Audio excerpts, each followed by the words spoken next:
சந்தோஷமாய் மாறும். உங்கள் கவலைகள் கண்ணீர் எல்லாம் மறைந்து விடும். நன்றி டாடி, நன்றிப்பா. உங்கள் துக்கம்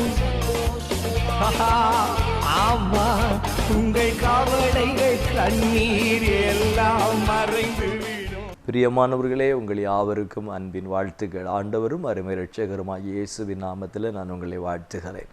கர்த்தர் உங்களை ஆசீர்வதிப்பாராக. மீண்டும் உங்கள் சந்தோஷத்தின் நிகழ்ச்சியின் மூலமாக உங்களை சந்திப்பது எனக்கு மிகுந்த மகிழ்ச்சி. கர்த்தர் தாமே நம்மை இதுவரைக்கும் நடத்தினார், இனியும் நம்முடைய தேவன் நம்மை நடத்துவார். அன்பானவர்களே, உங்கள் சந்தோஷத்தின் நிகழ்ச்சியை தொடர்ந்து பாருங்கள், மற்றவர்களுக்கும் அறிமுகப்படுத்துங்க. உங்களுடைய ஜெபத்தில் எங்களை நினைத்து கொள்ளுங்கள். உங்களுக்காக நாங்கள் ஏதாலும் ஜெபிக்க வேண்டும் என்று விரும்பினால் எங்களை தொடர்பு கொள்ளுங்கள். உங்களுக்காக நாங்கள் ஜெபிப்போம். எங்களுடைய சபை கன்னியாகுமரி மாவட்டம் குளச்சல் அருகாமையில் இருக்கிறது. இந்த ஊழியங்களை நினைவு கூர்ந்து கொள்ளுங்கள். உங்களுடைய ஜெபம் எங்களுக்கு அவசியம். இந்த நாளிலே நான் உங்களுக்கு கொண்டு வந்திருக்கிற கர்த்தருடைய வார்த்தை, குறைவுகளை நிறைவாக்குவார். நம்முடைய தேவன் எப்படிப்பட்டவர்? நம்முடைய குறைவுகளை நிறைவாக்குகிற தேவன். நம்முடைய வாழ்க்கையில் அநேக குறைவுகள், அநேக தேவைகள், அநேக இடங்களில் ஒரு நெருக்கப்பட்டு குறைபட்டு பல்வேறு சூழ்நிலைகளில் உபத்திரவப்படுகிறவர்களாக நம்ம காணப்படுகிறோம். என்னுடைய தேவைகள் எப்படி சந்திக்கப்படும்? என்னுடைய வாழ்க்கை எல்லாவற்றிலும் ஒரு குறைபட்ட நிலைமையில் இருக்கிறதே என்று அங்கலாய்க்கிற தெய்வ பிள்ளைகளுக்கு இன்றைக்கு கர்த்தர் பேசுகிறார். என்னுடைய வருமானங்கள் என்னுடைய தேவைகளுக்கு போதுமானதாக இல்லை. நான் இரவும் பகலும் கடினமாய் கஷ்டப்பட்டு உழைத்து சம்பாதித்தாலும் என்னுடைய தேவைகள் சந்திக்கப்படவில்லை என்று அங்கலாய்க்கிற தேவ பிள்ளைகளுக்கு இன்றைக்கு கர்த்தர் பேசுகிறார். உங்கள் குறைவுகளை கர்த்தர் நிறைவாக்குவார். எப்படி நிறைவாக்குவார்? எப்பொழுது நிறைவாக்குவார்? இந்த செய்தியில் நான் சுருக்கமாக உங்களோடு பகிர்ந்து கொள்கிறேன். இந்த வார்த்தைகளை கவனமாய் கேளுங்கள். பொருளாதாரத்தில் நீங்கள் குறைபட்டிருக்கலாம். கடன் வாரத்தில் நீங்கள் தத்தளித்து கொண்டிருக்கலாம். உங்கள் தொழிலில் தொடர்ந்து குறைவுகள், தொடர்ந்து நஷ்டம், தொடர்ந்து தோல்வி, தொடர்ந்து இழப்புகளை நீங்கள் சந்தித்து கொண்டிருக்கிறவர்களாக இருக்கலாம். என் அன்பு சகோதரா, என் அன்பு சகோதரி, உன் குறைவுகளை நிறைவாக்குகிறவர் இயேசு. குறைவுகளை நிறைவாக்குகிறவர். பிலிப்பியர் 4:19 இப்படியா எழுதப்பட்டிருக்கிறது, என் தேவன் தம்முடைய ஐஸ்வர்யத்தின்படி உங்கள் குறைவுகளை எல்லாம் கிறிஸ்து இயேசுக்குள் மகிமையில் அவர் நிறைவாக்குவார். என் தேவன் எப்படிப்பட்டவர்? என் குறைவுகளை நிறைவாக்குகிறவர். என் தேவன் தம்முடைய ஐஸ்வர்யத்தின்படி. அவருடைய ஐஸ்வர்யம் எப்படிப்பட்டது? வேதம் சொல்லுது, பூமியும் அதன் நிறைவும் கர்த்தருடையது, பொன்னும் வெள்ளியும் கர்த்தருடையது, சகலமும் அவருக்காக, அவருக்கென்று, அவர் மூலமாய் சிருஷ்டிக்கப்பட்டது. எல்லாம் அவருடையது. அவர் தம்முடைய ஐஸ்வர்யம். அவர் பரலோக மகிமையில் இருக்கிறார். பரலோக பொக்கிஷ சாலைக்கு சொந்தக்காரராக இருக்கிறார். பரலோகத்திற்கு சொந்தக்காரர். பூமியும் அதன் நிறைவும் அவருடையது. அவர்கிட்ட இல்லாதது எதுவுமே இல்லை. அவர் சகலவற்றிலும் சம்பூர்ணப்பட்டிருக்கிறார். தெய்வத்துவத்தின் பரிபூர்ணமெல்லாம் சரீர பிரகாரமாய் அவருக்குள் வாசம் பண்ணுகிறது. அவர் ஐஸ்வர்ய சம்பந்தர். அவர் தம்முடைய ஐஸ்வர்யத்தின்படி என் குறைவுகளெல்லாம் நிறைவாக்குவார். நான் குறைபட்டிருக்கிறேன். என் குறைவுகளை அவர் ஒரு மனுஷனுடைய ஐஸ்வர்யத்தின்படியோ உலகத்தின் ஐஸ்வர்யத்தின்படியோ நிறைவாக்குவார் என்று வேதம் சொல்லலை. அவர் எப்படி நிறைவாக்குவார்னா தம்முடைய ஐஸ்வர்யத்தின்படி, தம்முடைய ஐஸ்வர்யத்தின்படி மகிமையில் நிறைவாக்குகிறார். நம்முடைய பரிபூரணம், நம்முடைய வாழ்க்கையில் கர்த்தர் வைத்திருக்கிற பரிபூர்ணம் என்பது நிச்சயமா இந்த பூமியில இல்லை, அது மகிமையில் இருக்கிறது. என்னுடைய வாழ்க்கையில் கர்த்தர் எனக்கென்று வைத்திருக்கிற ஆசீர்வாதத்தினுடைய பரிபூரணம், முழுமை என்பது பூமியில இல்லை, அது பரலோகத்தில் மகிமையில் இருக்கிறது. ஆனபடியால் நான் இந்த பூமியில் குறைபட்டிருப்பேன் என்றும் அர்த்தம் அல்ல. நான் இந்த பூமியில் குறைவுள்ளவனா இருப்பேன். பரிபூர்ணமான ஆசீர்வாதம் அங்க போனாதான் கிடைக்கும். நான் குறைபட்டு இருப்பீர்கள் என்று நான் சொல்லலை. இந்த பூமியில் தேவன் உங்களை சம்பூர்ணமாய் ஆசீர்வதிப்பார். வேதம் சொல்லுது, சிங்கக்குட்டிகள் தாழ்ச்சி அடைந்து பட்டினியாய் கிடந்தாலும் கர்த்தரை தேடுறவங்களுக்கு ஒரு நன்மையும் குறைபடலை, ஒன்றும் குறைபட போவதில்லை. இந்த பூமியில் நமக்கு ஒன்றும் குறைபட போவதில்லை. கர்த்தர் என் மேய்ப்பராக இருக்கிறார், நான் தாழ்ச்சி அடையேன். என்னுடைய வாழ்க்கையில் ஒன்றும் குறைபடுவதே இல்லை. அவர் நீ புல்லுள்ள இடங்களில் மேய்த்து அமர்ந்த தண்ணீர் அண்டையிலே கொண்டு போய் விடுகிறார். அவரின் ஆத்மாவை தேற்றுகிறார். தம்முடைய நாமத்தின் நிமித்தம் நீதியின் பாதையிலே நடத்துகிறார். என் சத்துருக்களுக்கு முன்பதாக எனக்கு ஒரு பந்தி ஆயத்தப்படுத்தி என் தலை எண்ணெயினால் அபிஷேகம் பண்ணுகிறார். என் பாத்திரம் நிரம்பி நிரம்பி நிரம்பி வழியும். எனக்கு நிரம்பி வழிகிற நன்மையை கர்த்தர் வச்சிருக்கிறார் பூமியில. ஆனா அதுதான் பரிபூர்ணமா, அவ்வளவுதான் கர்த்தரின் ஆசீர்வதிக்க முடியுமா? இந்த பூமியில எனக்கு பரிபூர்ணமா கொடுத்திருக்கிறார், இவ்வளவுதான் கர்த்தர் எனக்கு கொடுக்க முடியுமா? இல்லை, இதை விட அதிகம் மகிமை, இதை விட அதிகம் பரலோகம், இதை விட அதிகம் நித்தியத்தில் வைத்திருக்கிறார், நித்தியத்தில் வச்சிருக்கிறார். அவ என் குறைவுகள் எல்லாம் தம்முடைய ஐஸ்வர்யத்தின்படி நிறைவாக்கப் போகிறார். நம்முடைய தேவன் எப்படிப்பட்ட ஒரு உபாகமம் 2:7 சொல்லுகிறது, இந்த 40 வருஷம் உன் தேவனாகிய கர்த்தர் உன்னோடு இருந்தார், உனக்கு ஒன்றும் குறைபடவில்லை. அப்போ கர்த்தர் இஸ்ரவேல் ஜனங்களை வனாந்திரத்தில் 40 வருஷமா ஆண்டு நடத்தினார். அந்த 40 வருட வனாந்திர வாழ்க்கையில் வேதம் சொல்லுது, இஸ்ரவேலர்களுக்கு ஒன்றும் குறைபடலை. உபாகமம் 8:9 இந்த 40 வருஷம் முடித்து தேவனாகிய கர்த்தர் அவருடைய கானானுக்குள்ளே கொண்டு போகிறார். அங்கே எப்படி இருக்கிறாங்க? வசனம் சொல்லுது, அது தாழ்ச்சி இல்லாமல் அப்பம் புசிக்கிறதும் ஒன்றும் அவனுக்கு குறைபடாத தேசம்.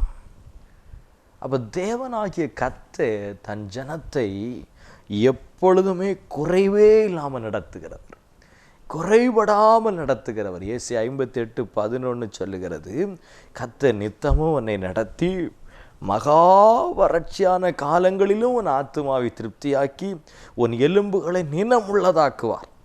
நீ நீர் பாய்ச்சலான தோட்டத்தை போலவும் வற்றாத நீரூற்றை போலவும் இருப்பாய். அப்போ தேவ பிள்ளைகளுடைய வாழ்க்கை பாருங்க, வறட்சியான காலத்தில் அவங்களுக்கு குறைவு கிடையாது, பஞ்ச காலத்திலும் தேவன் அவர்களை திருப்தி ஆக்குகிறார். பஞ்ச காலத்தில் அவங்க நீர் பாய்ச்சலான தோட்டத்தை போல வற்றாத நீரூற்றை போல இருக்கிறார்கள். அதான் தேவன், என்னை நடத்துகிற தேவன் எப்படிப்பட்டவர்? வேதம் சொல்லுது, பஞ்ச காலத்திலும் திருப்தியாக்குவார். எலியாவை குறித்து படிக்கிறோம், தேசமெங்கும் பஞ்சம், ஆனால் காகம் எலியாவுக்கு கேரி தாற்றண்டையிலே அப்பமும் இறைச்சியும் கொண்டு வருகிறது. சாரிபாத் ஊருக்கு எலியா போகிறான், அங்கே ஒரு ஏழை விதவி வீட்டில் கர்த்தர் தங்க வைக்கிறார். பஞ்ச காலமெல்லாம் அவர்கள் திருப்தியாய் புசித்தார்கள். இப்போ தேசமெங்கும் பஞ்சம் இருந்தாலும் தேவ பிள்ளைகளுக்கு குறைவு கிடையாது, குறைவு கிடையாது. உலகமே பட்டினியை கிடந்தாலும் கர்த்தர் தன்னுடைய ஜனத்தை போஷிக்கிறார், கர்த்தர் தன்னுடைய பிள்ளைகளை போஷிக்கிறார். இதுதான் வசனம், உண்மை. நம்முடைய குறைவுகளை எல்லாம் நிறைவாக்கி ஒரு போதும் நம்மை குறைபடாமல் நடத்துகிற தேவனை நாம் ஆராதிக்கிறோம். இன்னைக்கு உங்கள் வாழ்க்கையில் ஏதோ ஒன்று குறைபட்டு ஏதோ ஒரு தாழ்ச்சியான அனுபவத்தோடு நீங்கள் இருந்தால் நீங்கள் கர்த்தருடைய பக்கமாக திரும்பணும். நீங்கள் யாராக இருந்தாலும் சரி, நான் பிரசங்கிக்கிற இந்த இயேசு தன் ஜனத்தை குறைபடாமல் நடத்துவார். எப்போன்னா, நம்ம படித்த அந்த பிலிப்பியர் 4வது அதிகாரத்தில் அப்போஸ்தலனாகிய பவுல் தன்னுடைய வாழ்க்கையில் இருக்கிற ஒரு குறைவை குறித்து சொல்லுகிறார். 11ஆம் வசனத்தில் என் குறைச்சலினால் என்று எழுதியிருக்கிறதை பார்க்கிறோம். அவருக்கு பொருளாதாரத்தில் ஒரு குறைபட்ட சூழ்நிலை. 16ஆம் வசனத்தில் நான் தெசலோனிக்கேயில் இருந்தபோது என் குறைச்சலை நீக்கும்படி. அப்போ குறைபட்டு இருக்கு, ஒரு குறை வருது. தேவ பிள்ளைகளுடைய வாழ்க்கையில் சில சூழ்நிலைகளில் குறைவு வருது, ஆனால் கர்த்தர் அதை நிறைவாக்குகிறார். நான் இந்த உலகத்தில் இருக்கும் பொழுது சில போராட்டங்கள், சில நெருக்கங்கள், உபத்திரவங்கள், பாடுகள், சில குறைவுகள், சில நெருக்கடியான சூழ்நிலைகள் வருது, ஆனால் கர்த்தர் அதை சரி பண்ணுகிறார். என் குறைவுகளை எல்லாம் தம்முடைய ஐஸ்வர்யத்தின்படி நிறைவாக்குகிறார். ஆனால் இந்த உலகத்தை விட்டு எடுத்து தேவனுடைய ராஜ்யத்தை கடந்து போகும் பொழுது அங்கே எனக்கு குறைவு வருவதே இல்லை, அங்கே எனக்கு பசியே இல்லை, அங்கே தாகமே இல்லை, அழுகையே இல்லை, வேதனையே இல்லை. ஆனால் இந்த உலகத்தில் இருக்கும் பொழுது நான் ஒரு தேவ பிள்ளை, நான் ஆண்டவர் ஆராதிக்கிறேன், கர்த்தருடைய ஊழியம் செய்கிறேன், கர்த்தருடைய பிள்ளை, பரிசுத்தமாக வாழ்கிறேன், எனக்கு குறைவே வராதா? சில குறைவுகள் வருகிறது, சில சூழ்நிலைகள் குறைவுபட்டு போகிறது, தாழ்ச்சியான நிலைமை வருகிறது. ஆனால் நம்முடைய தேவன் நம்முடைய குறைவுகளை நிறைவாக்குகிறார்.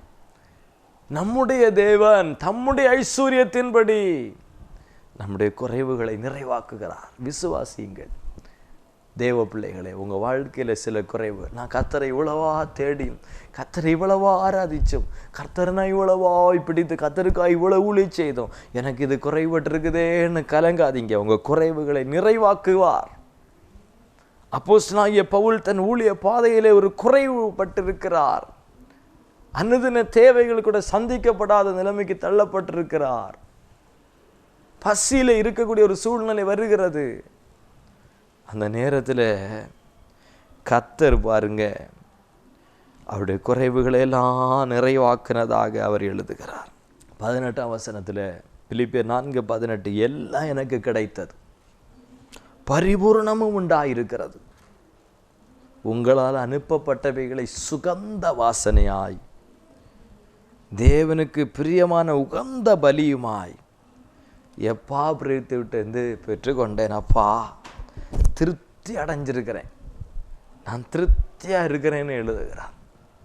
பாருங்க, குறைபட்டிருந்தது உண்மைதான், ஆனால் கர்த்தர் இப்போ திருப்தி ஆக்குகிறார். தெசலோனிக்கேய சபை இந்த ஊழியனுக்கு அனுப்பி விடுகிறது. சபை ஆமென் ஆண்டவரை அறியாத பணித்தடங்களில் மிஷனரிகளாக பலவிதமான குறைவுகளோடு நெருக்கங்களோடு சுவிசேஷத்தை கொண்டு போகிற ஜனங்களை ரட்சிப்புகளை நடத்துகிற தேவ ஊழியர்கள் மேல் கவனம் செலுத்தணும். சபை அந்த ஒரு 4 செவருக்குள்ள அப்படியே நின்று நம்ம கட்டடத்தை இன்னும் பெருசாக்குவோம், நம்ம கோபுரத்தை இன்னும் பெருசாக்குவோம், நம்முடைய சவுண்டு சிஸ்டங்களை இன்னும் பெருசாக்குவோம் இப்படின்னு தன்னையே பார்த்துட்டு இருக்கிற நிலைமைக்கு வந்துட்டு. ஆனால் சபை என்பது கொஞ்சம் தூரமாக பார்க்கணும். ஆண்டவரை அறியாத ஜனங்கள் மத்தியில் சுவிசேஷத்தை எடுத்து செல்வதற்கு ஒரு சகோதரன் போய் அங்கே வனாந்தரத்தில் ஒருவேளை ஆகாரம் கூட இல்லாமல் நெருக்கப்பட்டு இருக்கிறான், அந்த மிஷனரிக்கு நான் அனுப்பணும் என்கிற பாரம் சபைகளுக்கு வரணும். தெசலோனிக்கேய சபைக்கு அப்போஸ்தலனாகிய பவுல் சொல்லும் பொழுது, நான் தெசலோனிக்கேயில் இருந்தபோது பிலிப்பி சபைக்கு எழுதுகிறார், நான் தெசலோனிக்கேயில் இருந்த பொழுது குறைபட்டிருந்தையா, நீங்கள் எனக்கு 1-2 தடவை அனுப்புனீங்க, அதை எப்பரா பிரித்து கொண்டு வந்தான், என் குறைவெல்லாம் போச்சு, நான் அதை சுகந்த வாசனையாய் பெற்றுக்கொண்டேன், திருப்தியாக இருக்கேன், பரிபூர்ணம் உண்டாயிற்று என்று சொல்லுகிறார். அப்போ நெருக்கப்படுகிற ஊழியர்களை சபை கவனிக்கணும். என்னுடைய வாழ்க்கையில் ஒரு குறைவுபட்டு நான் நிற்கும் போது கர்த்தர் யார் மூலமாகிலும் எப்படியாகிலும் குறைவுகளை அவர் நிறைவாக்குவார். இந்த பவுல் என்ன செய்தார் இந்த சூழ்நிலையிலே? அவர் சொல்லுகிறதை அனுபவத்தை பாருங்கள். 6ஆம் வசனம், பிலிப்பியர் 4:6, நீங்கள் ஒன்றுக்கும் கவலைப்படாமல் எல்லாவற்றையும் குறித்து உங்கள் விண்ணப்பங்களை ஸ்தோத்திரத்தோடு கூடிய ஜெபத்தினாலும் வேண்டதினாலும் தேவனுக்கு தெரியப்படுத்துங்கள். எனக்கு இந்த ஒரு தேவை இருக்குதுன்னு மனுஷனுக்கு தெரியப்படுத்தாதீங்க. உங்களுக்கு ரொம்ப வேண்டப்பட்டவங்க தான், தெரியப்படுத்தாதீங்க. உலகத்துக்கு தெரியப்படுத்தாதீங்க, கர்த்தர் கிரியை செய்ய முடியாது. தேவனை தெரியப்படுத்துங்க. தேவனாகிய கர்த்தருக்கு ஸ்தோத்திரத்தோடு தெரியப்படுத்துங்க. ஸ்தோத்திரத்தோடு, ஆண்டவரே இப்படிப்பட்ட ஒரு குறைவில் இருக்கேன், ஆனாலும் ஸ்தோத்திரம், இந்த நெருக்கத்தில் நான் இருக்கேன், இந்த நெருக்கத்துக்காக ஸ்தோத்திரம், இந்த குறைவுக்காக ஸ்தோத்திரம், இந்த குறைவுகளை நீர் நிறைவாக்க போகிறதுக்காக ஸ்தோத்திரம். ஸ்தோத்திரத்தோடு கூடிய ஜெபத்தோடு உங்கள் வேதனைகளை, உங்கள் குறைவுகளை, உங்கள் வியாகுலங்களை அப்பாவுக்கு மாத்திரம் சொல்லிட்டு நீங்கள் கவலைப்படாதீங்க. கவலையை விட்டு தைரியமாக இருங்க. கர்த்தர் சந்திப்பார், அதிசயமாய் சந்திப்பார், ஆச்சரியமான நம்முடைய குறைவுகளை நிறைவாக்குவார். எல்லாவற்றையும் தேவனை தெரியப்படுத்துங்க. இரண்டாவது அவர் தன்னுடைய அனுபவத்தில் சொல்லுகிறார் 11ஆம் வசனத்தில், எந்த நிலைமையிலையும் மனரம்யமாக இருக்க கற்றுக்கொண்டேன். எனக்கு இப்போ இல்லை, ஆனால் நான் மகிழ்ச்சியாக இருப்பேன், கர்த்தருக்குள் மகிழ்ச்சியாக இருப்பேன், கர்த்தரை துதிப்பேன், கர்த்தரை ஆராதிப்பேன், கர்த்தருக்கு செய்ய வேண்டிய ஊழியத்தை செய்துகிட்டே இருப்பேன். அதில் ஒரு குறைவில்லை, சந்தோஷமாக தான் இருப்பேன். சிலருடைய வாழ்க்கையில் நல்லா இருக்கும் பொழுது துதிக்கிறதும் ஜெபிக்கிறதும் ஓடுறதும் இருக்கும். குறைபட்ட போது மன ரம்யம் போயிடும்.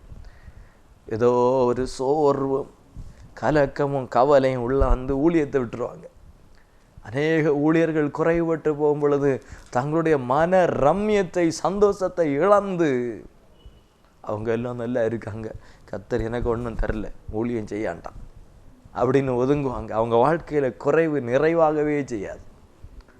அப்போஸ்தலன் தன்னுடைய அனுபவத்தை சொல்லுகிறார். எனக்கு குறைவு இருக்குது, மனுஷங்கிட்ட சொல்லலை, என்னை அழைத்தது தெய்வம், மனிதர்கள் என்னை அழைக்கல. நான் மனுஷனுக்கு ஊழியம் செய்யவும் வரல, நான் கர்த்தருக்கு ஊழியம் செய்ய வந்திருக்கேன். என் எஜமானன் மனிதன் அல்ல, என் எஜமானன் தேவன். அவர் என் எஜமானன், நான் வேலைக்காரன்.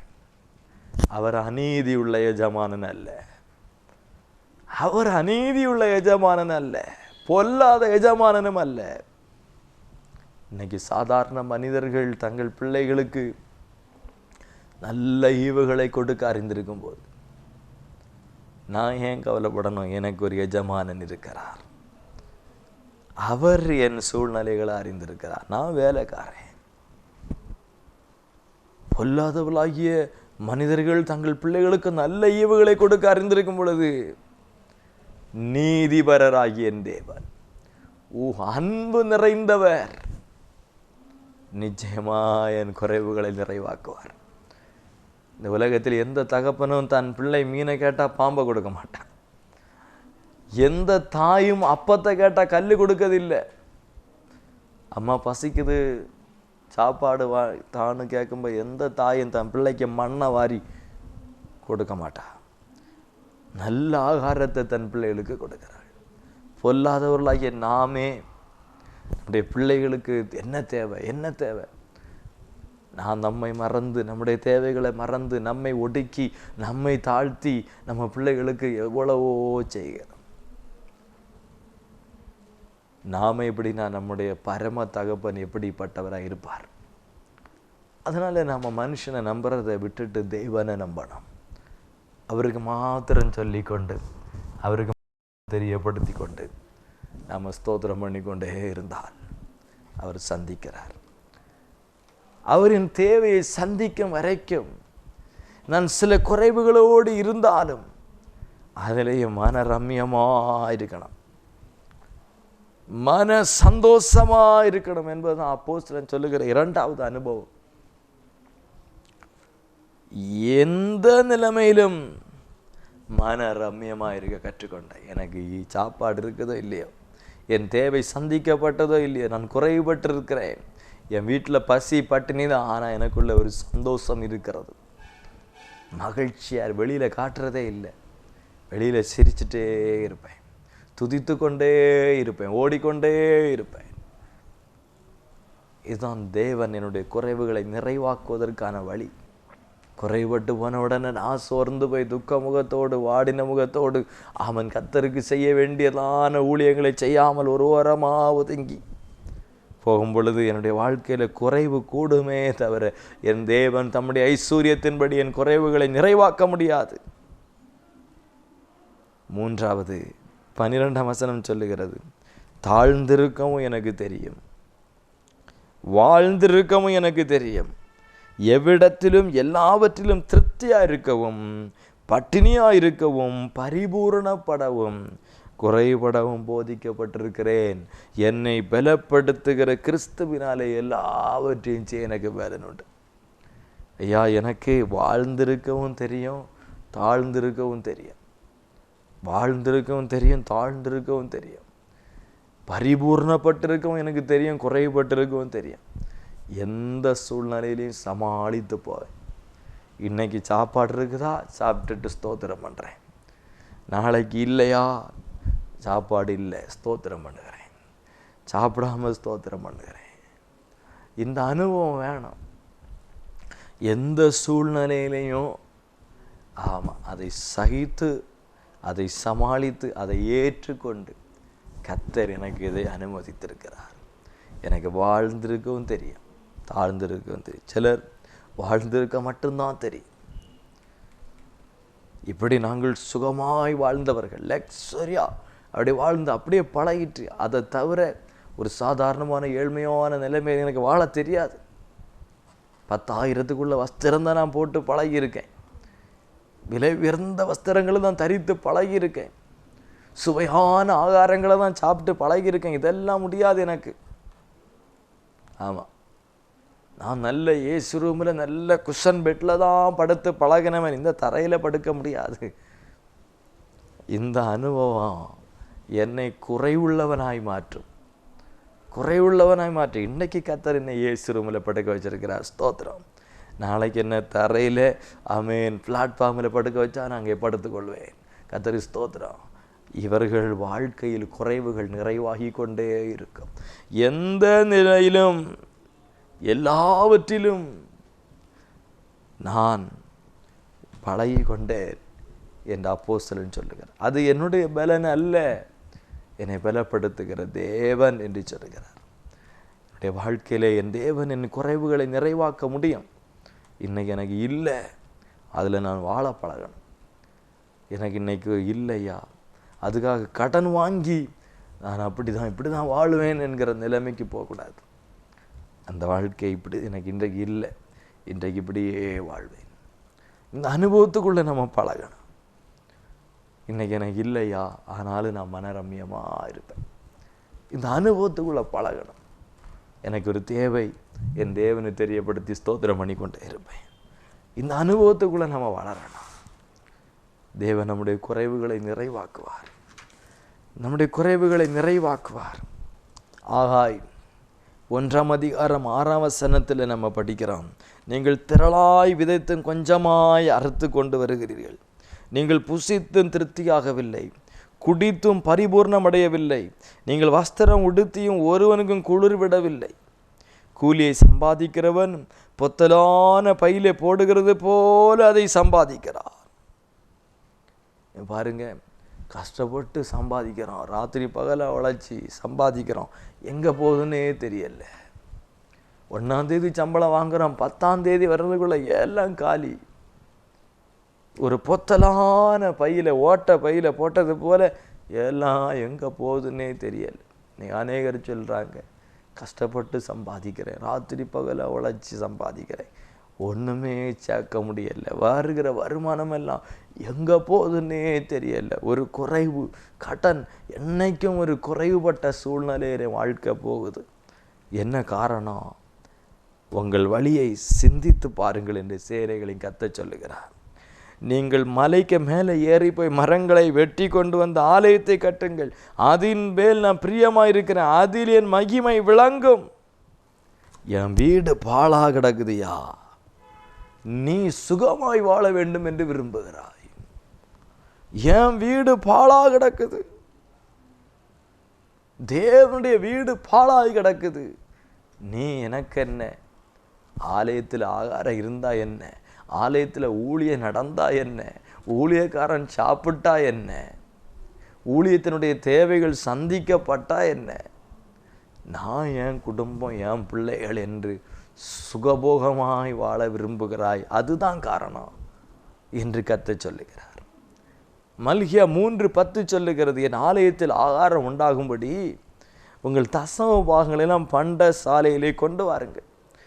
அப்பொழுது வானத்தின் பலகணிகளை திறந்து இடம் கொள்ளாமல் போக மட்டும் உங்கள் மேல் ஆசீர்வாதத்தை வரிசிக்க பண்ணுவேனோ என்று அதனாலே என்னை சோதித்து பாருங்கள். அப்போ எனக்கு குறைவு குறைவு பொத்தலான பையில போட்டது போல போகுது. என்ன காரணம்? கர்த்தருக்குரியதை நான் கொடுக்கணும். என்னுடைய வருமானத்தின் ஒரு பாகம் கர்த்தருக்குரியது. அது நான் மனம் உவந்து கட்டாயத்தின் பேரில் அல்ல, நானே விரும்பி மனப்பூர்வமாய் கர்த்தருக்காக கொடுக்கணும். கர்த்தருடைய ஆலயத்தில் ஆகாரம் உண்டாகணுமே. தேவனுடைய ஆலயத்தில் ஆகாரம், வசனமாகி ஆகாரம் இருக்கணும். வானத்தின் மன்னாவாகி ஆகாரம் சபையில் இருக்கணும். சபையில் ஆகாரம் இருக்கணும். ஏழைகள் தரித்திரர்கள் ஒன்று புசிக்கிற பூமிக்குரிய ஆகாரமும் சபையில் இருக்கணும். பரலோக மன்னாவாகிய தேவனுடைய வார்த்தை சபையில் இருக்கணும். இந்த வார்த்தை என்கிற மன்னாவை சபை தேசங்களுக்கு கொண்டு போய் கொடுக்கணும். பசித்திருக்கிற, தேவனை அறியாதபடி இருளில் இருக்கிற பெரிய கூட்டத்திற்கு இந்த ஆகாரத்தை சபை கொண்டு போனோம். இதன் தேவைகள், சபையினுடைய தேவைகளை நான் என்னுடைய வருமானத்திலிருந்து ஒரு பாகத்தை எடுத்து கொடுத்து அதை சந்திக்கணும். நான் அதை செய்ய தவறிட்டு கர்த்தருக்கு என்று கொடுக்க மனம் இல்லை, கர்த்தருடைய ஊழியத்தை கொடுக்க மனம் இல்லை. பழைய ஏற்பாட்டில் தான் தசமபாகம்.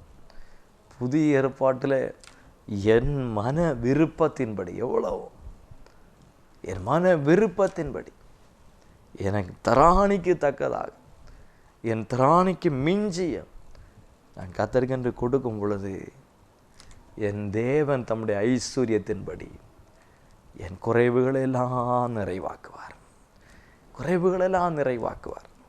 சங்கீதம் 34:10 கர்த்தரை தேடுகிறவர்களுக்கு குறைவில்லை. மத்தேயு 6:23 முதலாவது தேவனுடைய ராஜ்யத்தையும் அதனுடைய நீதியையும் தேடுங்கள், அப்பொழுது இவைகளெல்லாம் கூட கொடுக்கப்படும். தேவனுக்குரியவைகளை நம்ம தேடும் பொழுது, தேவ ராஜ்யத்துக்குரியவைகளை தேடும் பொழுது, பூமிக்குரியவைகள் அல்ல.